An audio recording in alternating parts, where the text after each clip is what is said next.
চীনের তৈরি যুদ্ধবিমান ব্যবহার করে মঙ্গলবার ভারতের অন্তত দুটি যুদ্ধবিমান ভূপাতিত করেছে পাকিস্তান। যুক্তরাষ্ট্রের দুজন কর্মকর্তার বরাতে বার্তা সংস্থা রয়টার্স এ তথ্য জানায়। গেল মঙ্গলবার দিবাগত রাতে পাকিস্তান ও দেশটির নিয়ন্ত্রিত কাশ্মীরের ৯টি স্থানে অপারেশন সিঁদুর নামে অভিযান চালায় ভারত। তাৎক্ষণিক প্রতিরোধ গড়ে তোলে পাকিস্তান।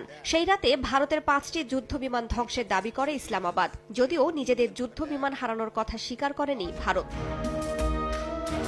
নাম প্রকাশ না করার শর্তে যুক্তরাষ্ট্রের এক কর্মকর্তা নিশ্চিত করেন, পাকিস্তান চীনের তৈরি জে-10 যুদ্ধবিমান ব্যবহার করে ভারতীয় যুদ্ধবিমানের বিরুদ্ধে আকাশ থেকে আকাশে নিক্ষেপযোগ্য ক্ষেপণাস্ত্র ছুড়েছে। এতে অন্তত দুটি ভারতীয় যুদ্ধবিমান ভূপাতিত হয়েছে।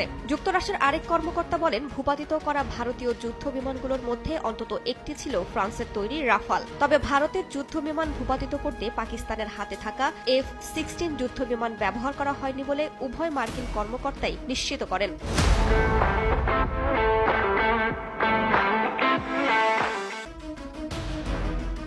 F-16 যুক্তরাষ্ট্রভিত্তিক প্রতিরক্ষা, বিমান, মহাকাশ ও নিরাপত্তা প্রযুক্তি নির্মাতা প্রতিষ্ঠান লকহিড মার্টিনের যুদ্ধবিমান। অন্যদিকে রাফাল যুদ্ধবিমানের নির্মাতা ফ্রান্সের কোম্পানি দাসো এভিয়েশন। বুধবার ভারতের সরকারি কর্মকর্তাদের বরাতে রয়টার্সের প্রতিবেদনে দেশটির 3টি যুদ্ধবিমান ভূপাতিত হওয়ার কথা বলা হয়েছিল।